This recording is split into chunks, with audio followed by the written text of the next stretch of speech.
All right, well, it is 6 o'clock, so I'm going to start live streaming. Um, yeah, so this is all pretty new for me. Yeah, happy to be experimenting with other technologies uh, through the Patreon platform.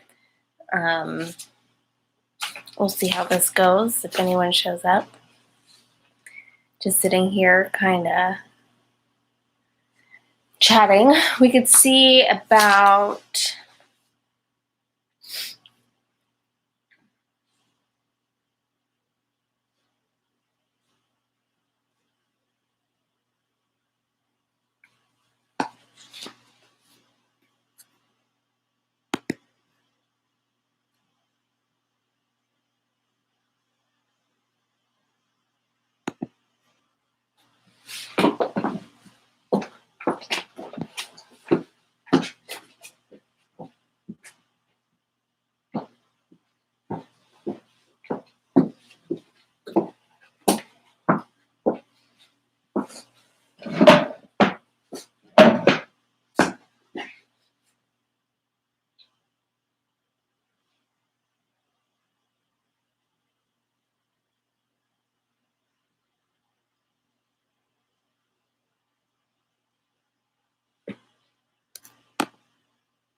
just over here doing super techie simultaneous live casting. I got IG Live here.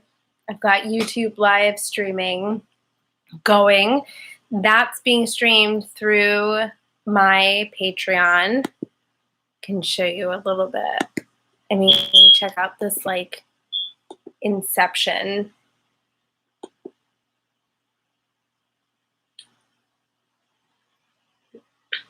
Yeah, Inception well, meta level. 6 o'clock, so I'm going to start. I hate hearing myself. Yeah, is anybody out there in internet land? Is this a terrible time to try and schedule something? I feel like that video of Harris trying to live stream cooking, and she's like, there, only I have about the same technical capabilities as our Madam Vice President, but without the excuses because I'm not busy doing amazing Kamala Harris things. Anyhow, I am setting this time aside a bit to talk about birth and baby technologies. I was hoping to have this be a chance to be more interactive with those conversations, seeing as though I've been doing a lot of essay writing on the matter and doing a lot of research that is very much from my point of view. But, it's worth getting out of my own head and trying to connect with people and connect with my audience and see what people are getting out of the writing that I'm doing, if it's relevant, seeing just how folks are experiencing technologies in the birthing and postpartum spaces, and learning from you so that I can better inform my research and hopefully be able to spit some things out that are interesting to you. I'm just finishing up. I know it's going to be backward, but just finishing up with this book, The Smart Wife, from Yolanda Strangers and Jenny Kennedy. I was so desperate to read this book. I had come across the title in some articles they had written to promote the book. And I was seeing those articles just before the book was even published and just kept refreshing every once in a while and checking in and seeing if it was available. So then I wound up buying myself the copy of this copy with a gift card that my mom had given me for my birthday, which I had set aside to use when I was able to find a copy of this book. And then I also got a copy of it for Christmas. And I figured that I can share that copy through a giveaway, which I'm going to do the shuffling and announce who won that through the giveaway today. It also comes with a one-on-one consultation and some worksheets in addition to getting a copy of the book. So yeah, lucky winner will be announced later. Yeah, there's a review up. If you're a Patreon member, there is a book review of The Smart Wife up now. I'm really hoping to do more book reviews through that platform moving forward. I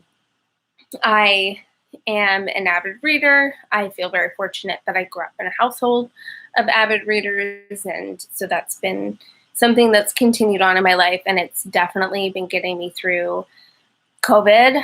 I think, having so much time in these technological spaces to connect with people has been great, but the kind of pace and how limited our ability to interact and absorb information and distribute information through online spaces, especially social media, has been really challenging for me.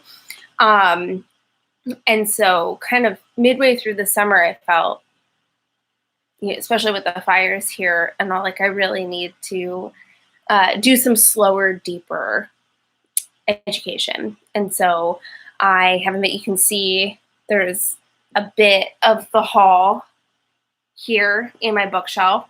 That's one of several bookshelves that I have in my house. I also, you can see, have a stack of stuff there, and I am someone who checks out books from the library all the time. And then if I find a book that I really like, I wind up purchasing it a lot of times, and this is why, because I am an obsessive note taker. Let me see all the tabs. And I really like having the reference section. So if you've been a Patreon member in the past week, we had that kind of like weird bridge week between months. So I was trying to do a few more fun posts while I was kind of working through some writer's block and finishing up some readings. And I shared how much I am addicted to Post-it notes and shared some pictures of the kind of like strange ramblings that I feel like are important in the moment and don't always pay off. Yeah, and then I also shared that part of what I love about this book is that these women are just such meticulous, amazing researchers, and they pull from so many sources. And so the notes section back here has been really incredible. I've enjoyed it so much, and I have gone through a bunch of their references. It's part of the reason why it's taking me so long to get through this book, is because I keep stopping and going back into this like really detailed notes and references section, and like popping through and trying to find as many of these books and articles as I can. So yeah, it's been really fun and engaging to explore this book. So yeah, I'm excited to give it away. I hope that more people will read it and share with me what they think of this book.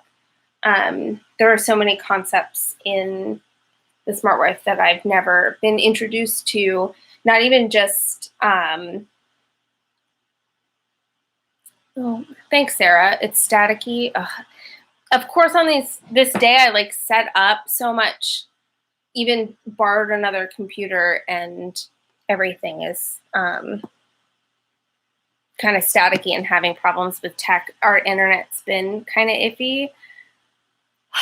Like COVID world where everybody in your building is on at the same time. So let's see if I can maybe prop this up and get it to be less staticky. Oh yeah, it might be the computer fan I was propping this in the same spot. Thank you. Yeah, let's see if I can find another prop. Anyhow, yeah, so the Smart Wife is, I highly recommend it. It's also one of the best things. Yeah, it is Flash Brand. It's my, look, I'm on the boob tube, YouTube boob tube. So good. I also, they're supporters of one of my favorite drag queens, Trixie Mattel. They make a bunch of her cowgirl stuff, which I love. All right, this is a little bit low, but we're gonna do this. The irony of not being able to do technology while trying to talk about tech. I knew this was going to happen. Yeah, so I was just talking about the Smart Wife, and forgive me for looking all ways. I'm doing a YouTube stream and an IG stream, just trying to experiment with all the technologies. So talking about the Smart Wife a bit and different concepts. So thanks, Sarah. It must have just been my computer fan leaning up on that. But yeah, so some of the concepts in the Smart Wife that I haven't encountered before, things, just even, I can't believe I've never come across some of the researchers talking about ecofeminism, for example, and just like the broader concept of that and tying it back to technology and extraction economies was really, really interesting for me. And I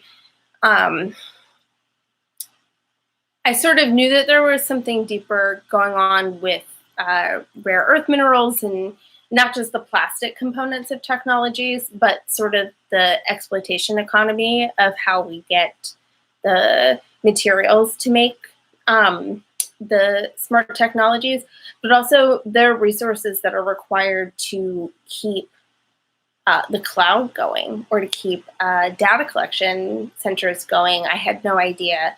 So that was really great. And I really appreciate the fact that they had a whole chapter on those concepts. And yeah, once again, though, and I wrote this in the post, I can't believe that in a feminist discussion around technologies, there still was not even a single mention of any fertility, family, or birthing or baby technology at all.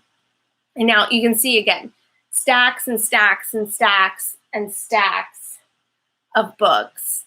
Not to mention various articles and doctoral research, all these sorts of things, and just nothing about baby technologies. And I'm so curious about, but I don't know. I guess I keep thinking about, is it just too new of a market? But technologies are always new markets or emerging markets. And so why is this one not getting any or all of the attention of a Peloton or Fitbit, or the mattresses for adults that read the vitals and spit back sleep information? It all fits into the same concepts, but then have this added layer of reproductive health and justice tied into it, and just overall biotech functions for all people. But yeah, I haven't been seeing a lot of kind of feminist scholars talking about these very much, other than obviously Robbie Davis Floyd and the technocratic model of birth. But that was written in, she coined that term in like 1987. And she has some updated books that talk a bit about emerging technologies, but they tend to focus a lot more on fertility technologies. For better or for worse, I really appreciate her writing, but think some of that information is a little conservative or maybe a little strange to me. But it's worth reading anyhow. But I just, with the popularity of the SNU, with the outlet getting more VC funding to have the pregnancy ban, I worked with a client recently who they were able to get the Nanit video monitor as a write-off from their PPO, but only if they used the monitoring band, the heart monitor. And so it's interesting to me that these sorts of family technologies and baby technologies are not given a critical lens. And I don't even think there's a lot of information that's coming out there that's other than marketing. And then, of course, I've joined a bunch of Facebook parenting groups around these technologies, which, can be difficult to scan through sometimes. It's just, I feel like it's unethical for me to come and like pop in too much to say anything, because I'm just trying to observe as a researcher. But it's a lot of like, my baby is broken, I can't get it to work in the SNU or whatever, and it's just kind of crazy. I almost feel like no one cares about anything baby parenthood related until they have a baby themselves. Parenthood isn't valued in our culture. Yeah, I agree that there is that component of it, and I totally agree with that sentiment. But even having said that, like I flipped through the New York Times parenting section, and that is dedicated to contemporary concerns of parents and millennial parents, and I can't even find much going on there that's critical of these experiences. So yeah, I definitely see that in terms of who gets the backing of maybe a literary agent. But even yes and no, it's in social media spaces, though, there is a lot of like influence and influencers around parenting, good or bad, and they still seem to not, like, every once in a while I get colleagues on here send me screenshots of someone that they're following who is showing off. It's not even a sponsored thing. It's like, here's my life. Look, I've got somebody sent me a Cuisinart baby on the go travel pacifier sterilizer, which looked like, guys, it looked like something out of a set of a sci-fi movie, and it looked like this pacifier was swimming around in like a sea of Barbasol or something. It was so strange. Yeah, not necessary or cool. I get it, though. Parents are concerned. And even that parent had posted, like, forgive me for being crazy and having this fancy thing. But in my head, I'm like, this technology isn't fancy. It's like, it's cheap looking. Whenever I interface with a lot of this, I feel like this baby tech is like, it's rushed to market. It's made with cheap plastics. It's really not, I think the pictures of it all make it look sleek, but it's not. Yeah, Doula Dominique, stressful for sure. The post that I shared today from Mother Baby Sleep is, I've been trying to say something similar. I really appreciate her posting that. But especially in the ones that collect data and then spit information back out at parents, I've seen that cause way more stress than not. And the stress, I have in my contracts, I have a supplemental part of my contracts that says I don't work with these technologies because for the most part, especially anything around sleep or monitoring. I just see it as a big liability risk for me to have to be dependent on this data that I don't trust and these gadgets that I don't trust and that aren't fail-safe.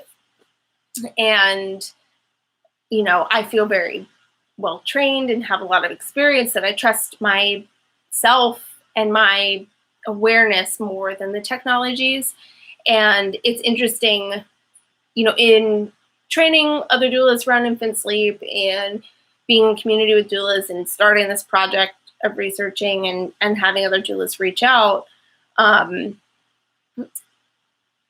talking more and more about the increase in stress, both the increase in stress that's pumped into parents around birth and early parenting. And again, that's why I think Robbie Davis Floyd's The Technocratic Model of Birth is so essential in understanding this, because it is the foundation. Fear-based, high intervention, high technology, fertility, pregnancy, and birthing is the norm in the US. I saw some study today that was saying like between 36 and 40-something% of births in the US can be considered traumatic or are considered traumatic by those who experienced it.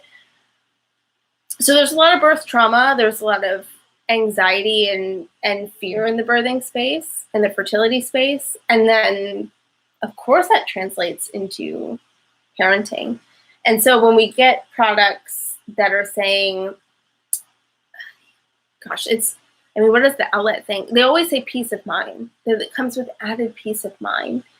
And I have a close colleague here who we've had long conversations about sterilization and kind of of bottles, not people, sterilizing bottles and those gadgets. And that she will hear from her clients fairly often, well, better we do it than not. What if we didn't do it? I mean, the fear, it's really like there cannot be any inherent harm in the technologies, but there could be some good. It does encourage parents to fine-tune their parenting intuition and take their confidence way down. It does not, yeah. I mean, I agree. It's like the anti-intuition machine. And that's intentional. I mean, that's built into the fabric of American birthing, at least in most obstetrics, and even just kind of more hospital-based birthing. Sarah says, I think the Bay must be the worst place for this issue too. Yeah, I mean, I do think I'm finding that it might be the worst place here for sure. And even one of our colleagues worked in the Bay Area and then moved back east and is studying there and is going to move back here. And she talked about it feeling worse here for sure, but that it's not just here. I teach with an organization in New York City, and they're like, the head of the organization is like, has Harvey Karp on and talks about the SNU fairly often. And I know that it's common for postpartum doulas to work overnights there. And I think there's also a lot of, like pressure around sleep training and early weaning and things like that in kind of other urban areas. And those people also tend to be fairly comfortable with tech. And then there's other tech hubs too, Austin and Seattle being two of them, and parts of the East Coast as well, Boston, New York. But I do think that here, you know, a lot of the citation around just kind of parenting technologies, saying that it's on the rise in part because millennials are more comfortable using technology. And so then it's like, of course it'll be in the baby space. And again, these aren't coming mostly from the mouths of parents. This is from like market researchers, from what I'm reading, is that if there is this comfort level, then it's like, of course we'll do this. This makes total sense. We have to do it.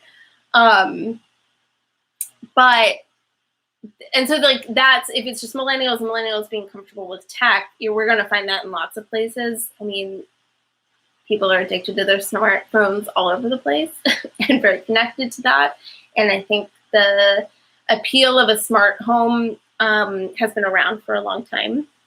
It's like the whole basis of the cartoon The Jetsons even.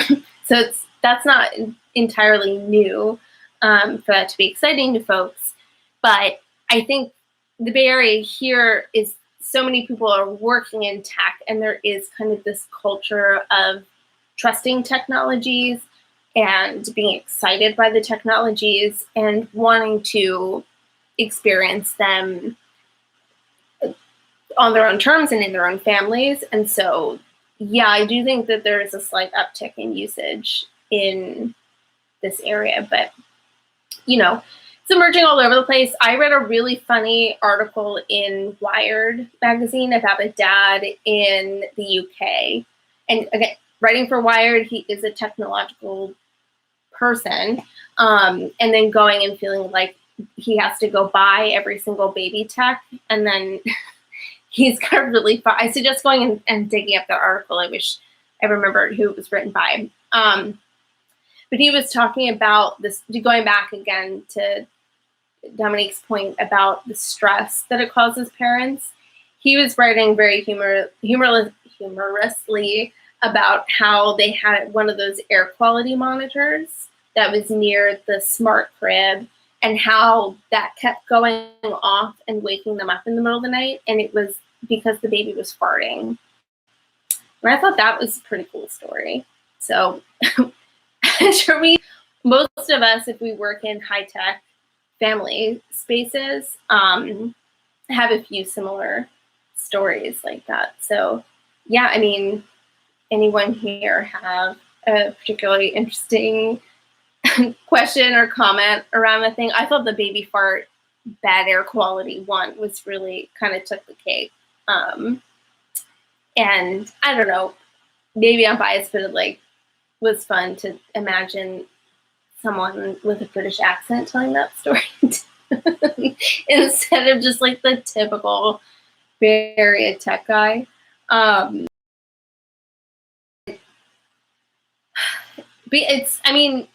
that was one of the few, because I'm searching for these things too, because I don't want to think something that's redundant. I feel like that's partly imposter syndrome. No one's going to read it if somebody else has already written it, which is crazy. There's so many avenues and places and methods of writing and different interpretations of writing about technologies and feminism and other issues I'm working on. But in trying to find if the concepts that I'm talking about have already been covered, I have been constantly surprised at how they haven't been. Or how they haven't been from a diversity of viewpoints and voices. So, the few times it's around baby tech, there are a lot of reviews, and it'll be reviews in techie publications being you're the type of person who loves every gadget. So what are the baby gadgets that are great and worth it?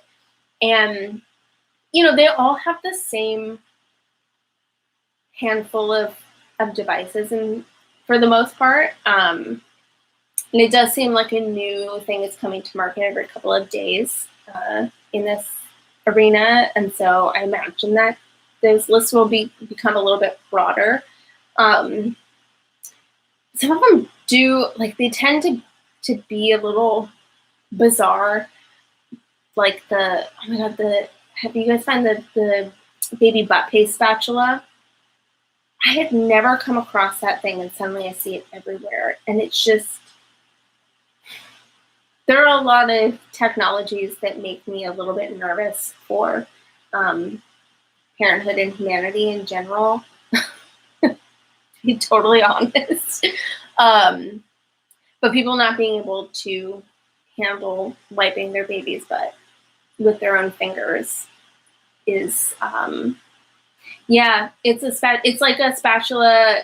It looks very similar. It is. It's a spatula for butt cream because apparently it's too much to ask for parents to touch their babies with their own hands. Yeah, and I had been kind of joking about that with a family who I was working with on some infant sleep consulting stuff, and we were talking about how they had a ton of technologies and they invested in a bunch of like every sort of video monitor and heart rate monitor and bottle warmer and whatever.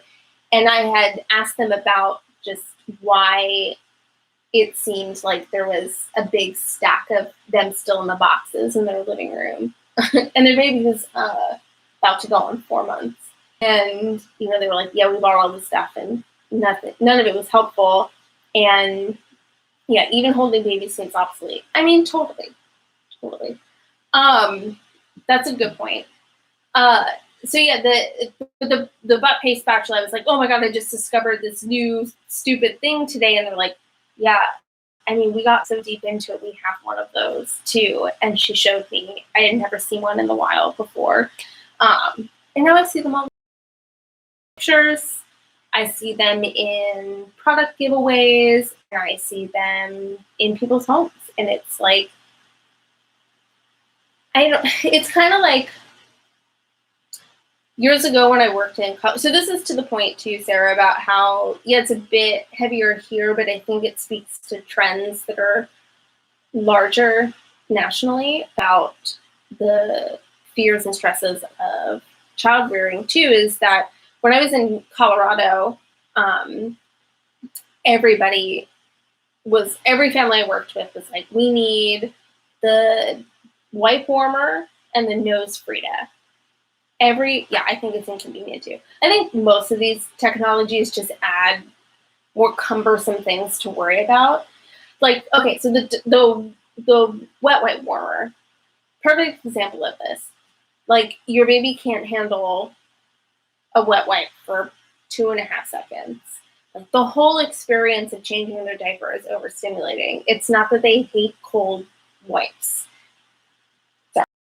And so now there is this diaper warmer that you have to buy, make sure you have, worry about not having access to when you're out and about, keep plugged in, change the padding in the bottom, and then they were just kind of like storage units for mold too, and they kind of smelled funny. And yeah, so those trends, and like I pray for the day where all I had to worry about was freaking wet wipe warmers and not these pulse ox monitors that they can't legally call medical devices, but they are medical devices. And everything in the marketing is just stories of near fetal demise or near crib death all over that website. I mean, going through those websites is so difficult and so stressful. But yeah, Dominique, my article that I wrote today on the Cradlewise is the new company that was advertised to me. It's coming out in July. It's got an initial launch. It's another Silicon Valley thing. It's a smart crib that's meant to be a competition for the Snoo or a competitor. And it was, it is so much, the copy for it, and it's so unscientific. I've come up with this new phrase called science babble, inspired by Scott Galloway's idea of yoga babble, which is like making all these false promises in the tech world about the things that your gadgets are going to be able to solve in order to get VC funding and seem like this gift to humanity.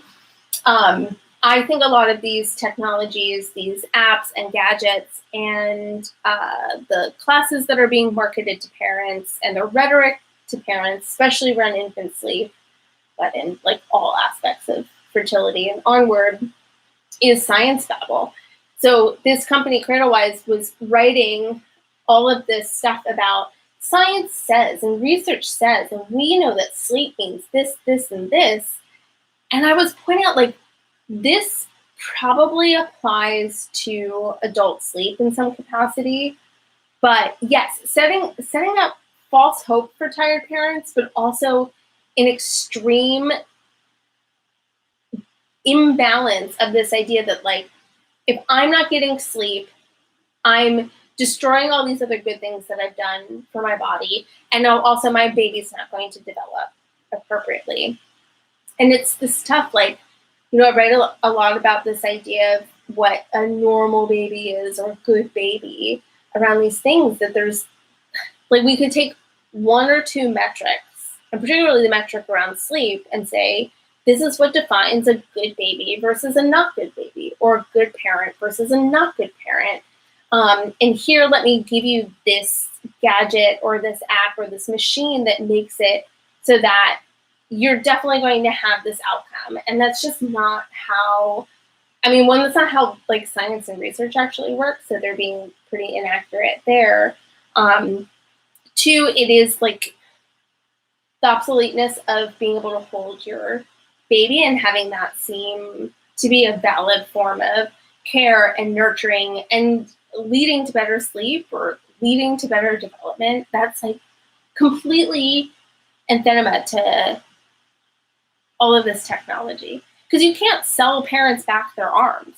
If Silicon Valley could figure out a way to do that, I'm certain they would. So instead, they make these robotic parents. And so it's, the Snoo and Cradlewise. Well, Cradlewise doesn't even, like, pretend to try and sound gentle and cozy and comforting the way the Snoo does.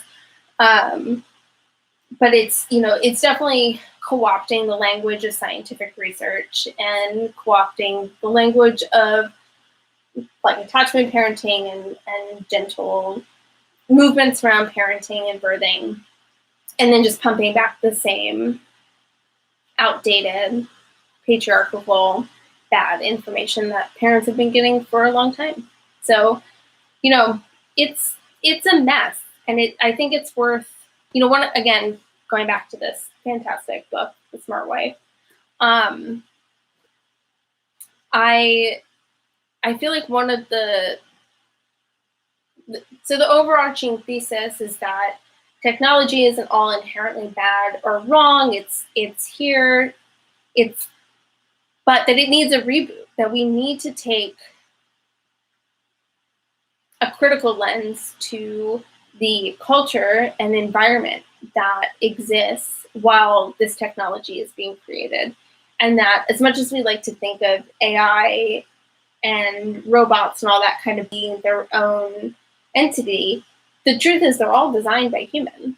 And they're all designed while putting human thoughts and culture and input into them. And so if we can't fix the culture that these technologies are springing out from first, then we're just going to be creating broken technologies.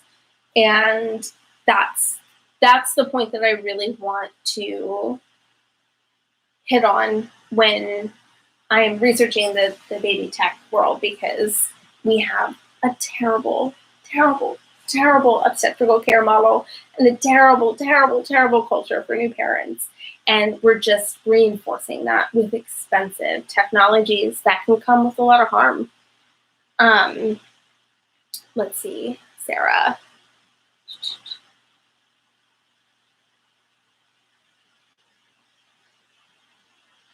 Oh God, yeah, that's such a scary story. That's awful for that family. But yeah, well, Sarah, you've taken my sleep classes, that we need to talk more about the difference in risk of SIDS versus suffocation. And yeah, no loose blankets. I'm sure this family is probably similar. Yeah, the monitoring with Owlet, but baby wasn't sleeping safely at all. That happens all the time. And then that's that thing, that 1-2 punch of technology, and this idea that, like, oh my gosh, but this Owlet saved my baby's life. And then that's the story that you hear. And we don't get the context of how was that baby sleeping otherwise. And if that person, it's, that pediatrician doesn't have any advanced knowledge in infant sleep. They're not required to. And they can be like, great, I'm going to tell you to buy this thing because I don't have a lot of time to offer this family, because I'm not saying this pediatrician, I have no idea who it is, so I'm not saying that they're an inherently bad person, but, in the medical industrial complex, they're not getting the space to spend a lot of time with families individually to be like, what's going on in this sleeping situation? How do you feel comfortable sleeping? How deeply are you sleeping? What is the baby's sleep surface setup? So it's a lot easier to just be like, buy this gadget. And I mean, think about that too, that impulse to tell that family to do this. And I think the outlet is like $350, $400 or something. And then I forget if it's the outlet. I believe the outlet too, there's like a subscription service built in to actually use it. So it's an expensive device. And I'm sure you've had experiences, I've had experiences with a lot of false alarms that, leading to an expensive gadget. And what they need is care and community care. I had a mom who wound up, she was telling me how she took time off of her maternity leave to see clients to be able to put money aside to get the outlet. It's very last minute. And was a big expense for them. Even though they were fairly well off, they still were like, this feels like a last minute luxury and is changing our plans. And then that mom spent all night, every night, even when I was there, clung to her phone, staring at the phone, and false positives all over the place. It's sad. I mean, it's like, can so often spiral into something hard and scary and confusing. And so, again, not to be like there should never be any technology geared towards parents or babies, but that I think there's a lot of irresponsibility around it, just in how it's marketed, how they're created, who is inventing them in the first place, who they're marketed toward, who they're product tested on, and how care providers can know more about it and the way they're using it to, further just kind of gloss over care and getting appropriate care and having more education themselves too.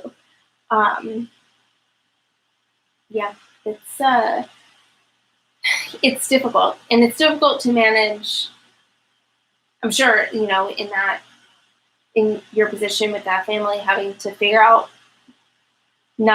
they did go through something scary, and if this thing seemed kind of like a promise to them, to have any sort of critique on it is probably fairly difficult, maybe not even appropriate in that moment.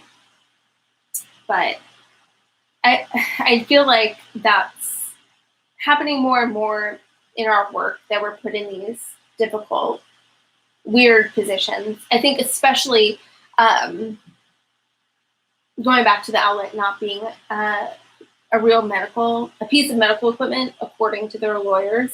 But if medical care providers, clinical care providers are recommending things like that, if it's spitting back data that is aimed at contributing to making clinical advice and parents are using it to inform them in a way that feels clinical, and then doulas being stuck in between that and not being able to also give clinical advice, but it's not technically clinical according to their legal, I don't know, it just like sets up a lot of weird situations. And that, again, has been my thought process around not using them, putting that in writing, that I'm not going to use them in my practice. And I'm very conscientious to put it in a way, and to talk to parents in a way that's like, you can do whatever you want. It's just when I'm there, I'm not utilizing these devices because I don't feel that they're safe.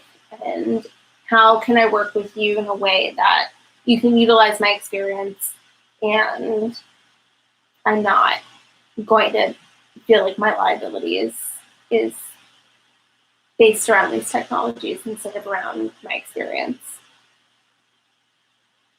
Oh, yeah, that happens. Yeah, not interested in my sleep device.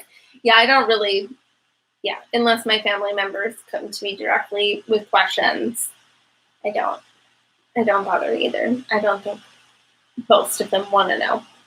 Pretty sure most of them think that I'm a crazy Luddite hippie living in the woods somewhere anyway, so, they're not going to take my advice mostly anyway. Hi, for people just joining, we're talking about baby technology. Today, talking a bit about the Smart Wife. I'm going to stay on for a couple more minutes. I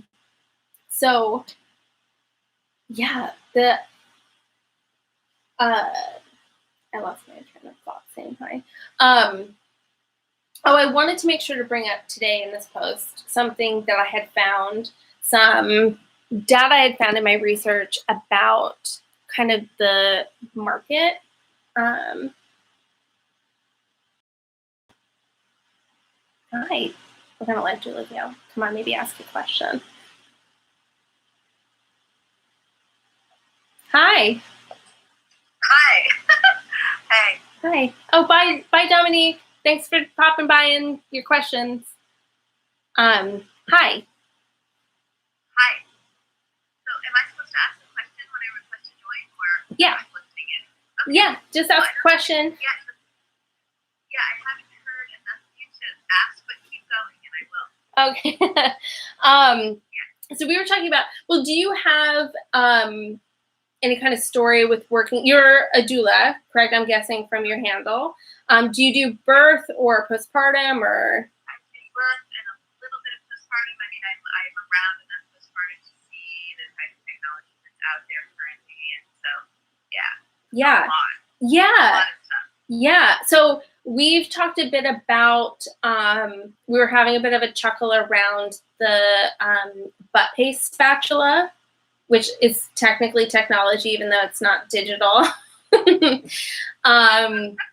Talking about the Owlet, because that's one that comes up a lot. I have a lot of problems with their business model and marketing, and they have a new, hi to everyone joining. There is, I don't know if anyone has seen it because I don't think it's actually out on the market yet. It's soon approaching, fast approaching, though, that they have a pregnancy band that is a fetal monitor that's attached to a belly band, and that can track the fetal kicks and heartbeats. They haven't released exactly every metric for home use. Yes, for pregnant parents, just to buy on the market and just to have to wear in pregnancy.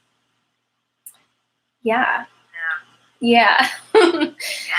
Yeah, and so we've been talking a bit, and maybe this will help inspire a question, but we've been talking a bit about how just kind of, we have this idea that technology comes from the robots themselves, but it's everything that's coming out in technology in the baby and birth space and fertility space included is designed by humans to be used by humans. And so whatever the culture is right now around fertility, pregnancy, birth, postpartum, and parenting in general, whatever the dominant culture feels about that is what's being put into the technologies. And so in my research and writing, I'm focusing on the fact that we have a broken healthcare system, we have a broken obstetrical care system, and we're not that great to parents. And there's a lot of missing information and misinformation. And so all those things now are being enshrined into the technologies coming out. Yes, and Yes. it's so much fear mongering. Yes. So much fear mongering. That's what it is. It's just you can coerce and you can, have people feel that they are somehow missing out if they. Sorry, what? I'm talking. Yes. Sorry. So, if people feel that they are missing out or they're not going to be a good parent, Mm-hmm. so they're so vulnerable. They're so Yes. easy as that. Uh-huh. To coerce them to doing pretty much anything. Yeah. And it's tough.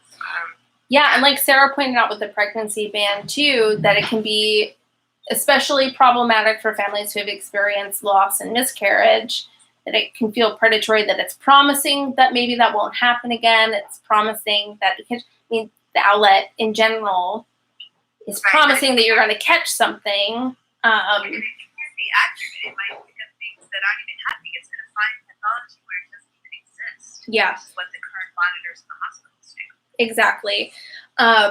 So that band, I've been keeping an eye out for it, and be interesting when they're able to release more information and being able to kind of speak more critically to it too. But yes, very much that comparison to what we know about the electric fetal monitor, which even the man who invented it at a conference like 30 years later stood up and said, "You're using this wrong. Please stop using it this way. I spent my life researching these things. Stop doing this." And we still do it. It's ubiquitous, and now it's global.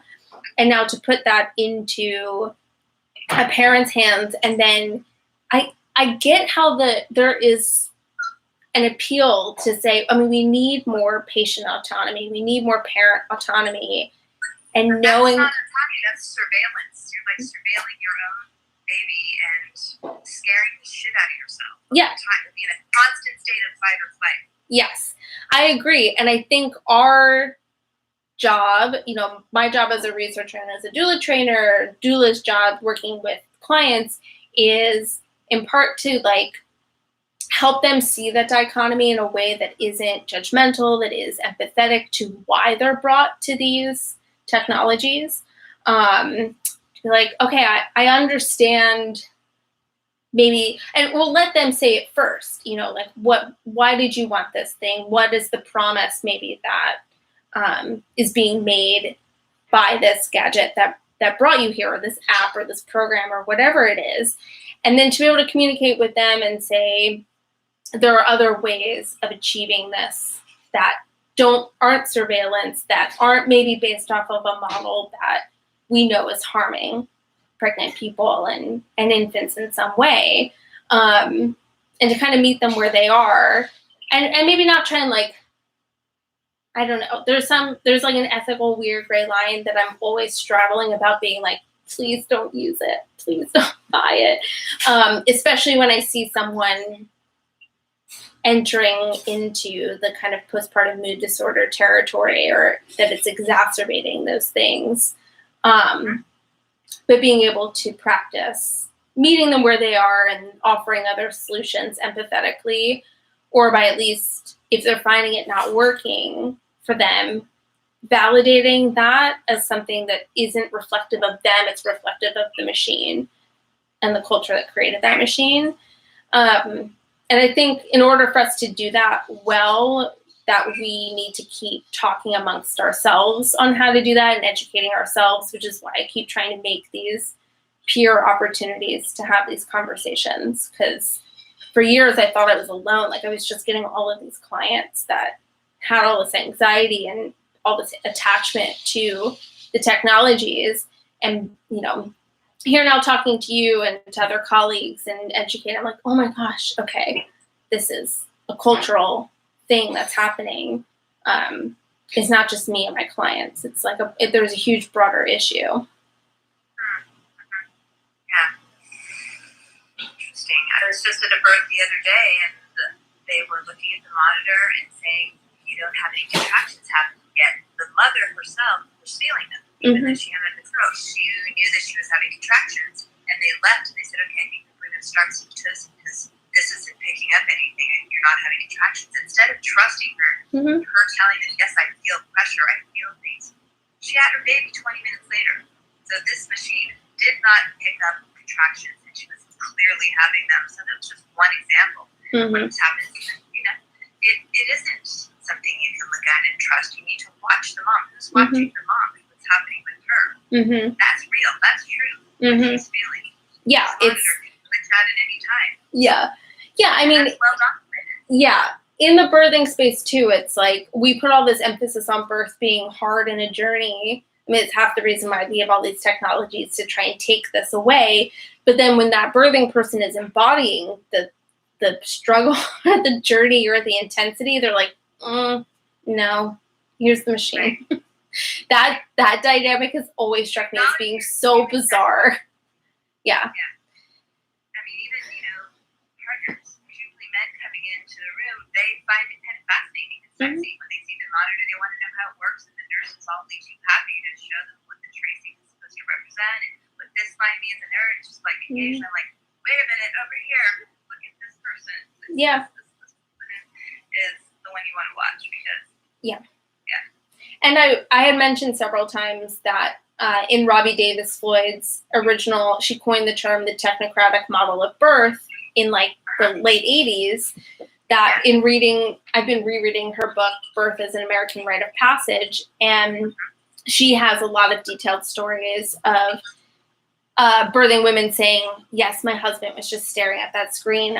It got so bad that I expected the baby to come out of that machine instead of my body. It's like, yeah, this has been a problem for a long time.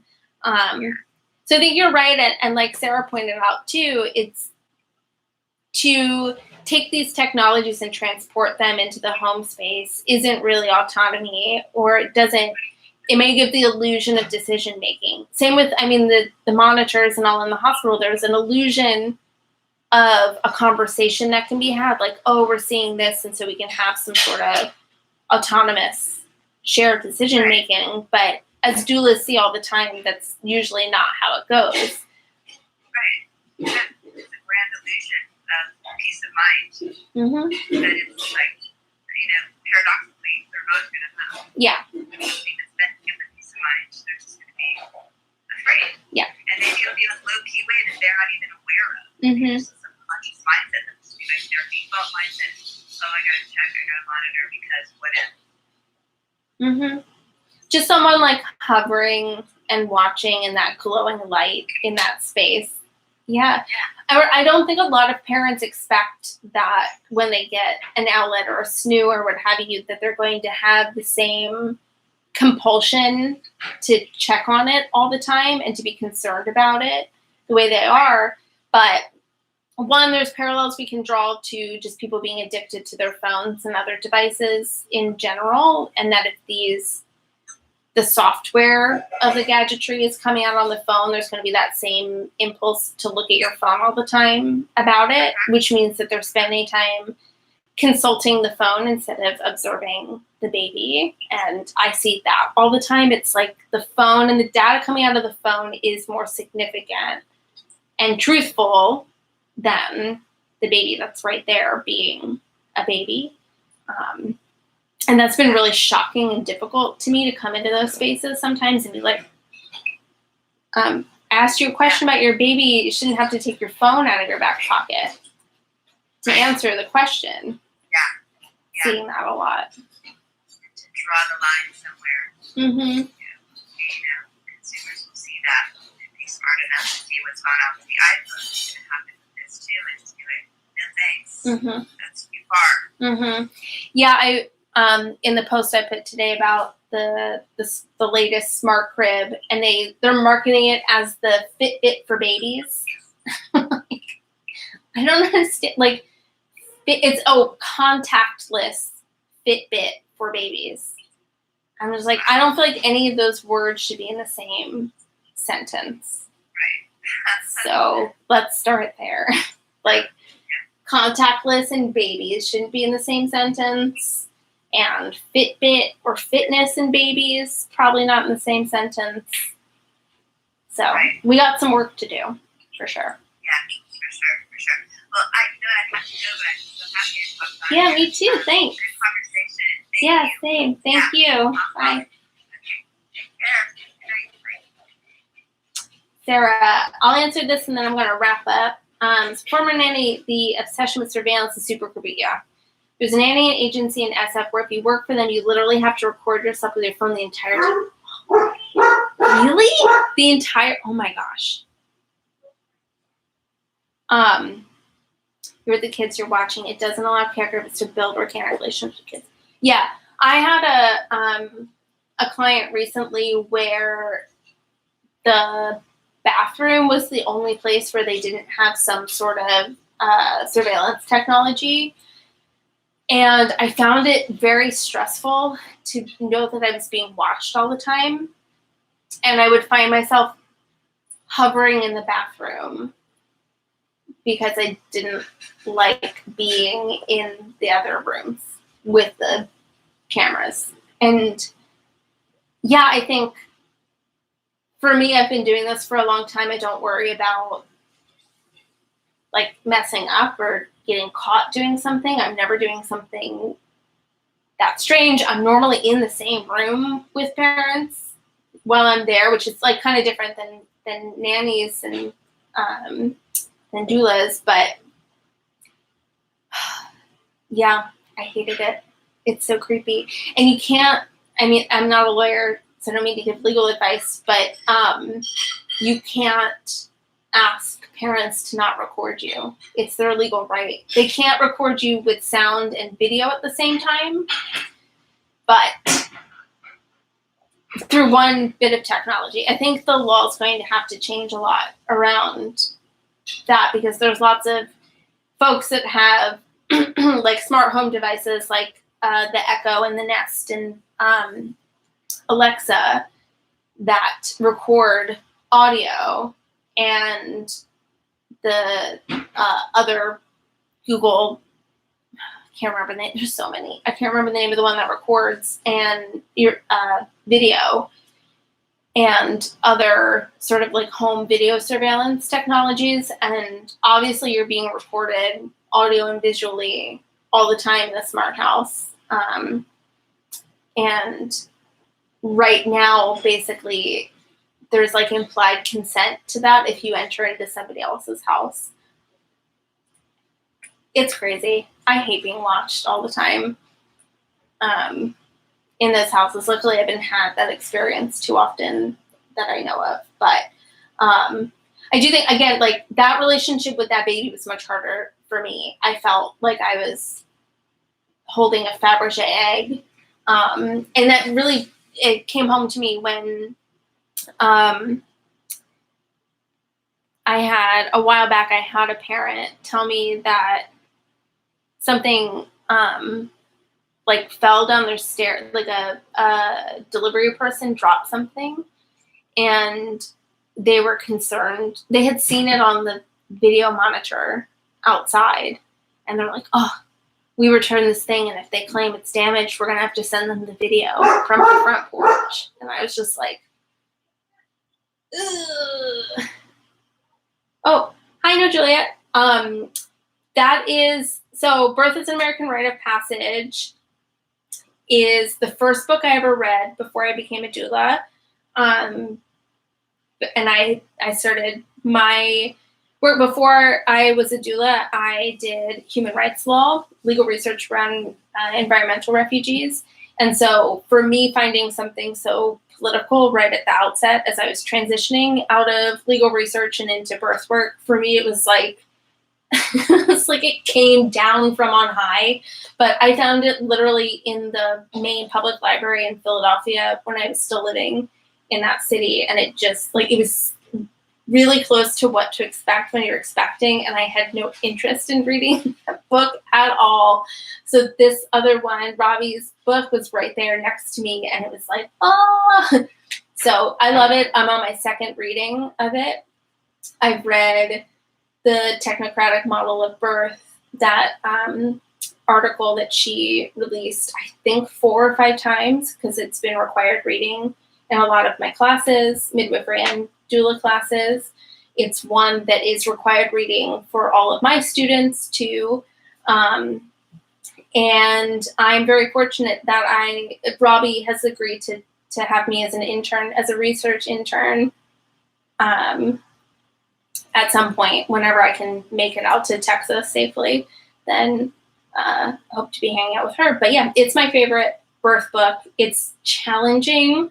I would really like, if you're interested in reading it right now and want to do some kind of study group or something around it, let me know, because I feel like it's a book that's better if I get to talk to other people. Thanks, Sarah. But yeah, DM me if you would like to have kind of a study group if you're trying to get through it now. It's a lot of dense, like academic anthropology stuff. So I'm here for you if you want to talk about it further. It would be very helpful to me to talk to someone about it directly. But yeah, anyway, I am going to head out because it's been over an hour. Thank you for everyone showing up. Juliet, please DM me. Yeah, thanks. And I'll try and do this again sometime.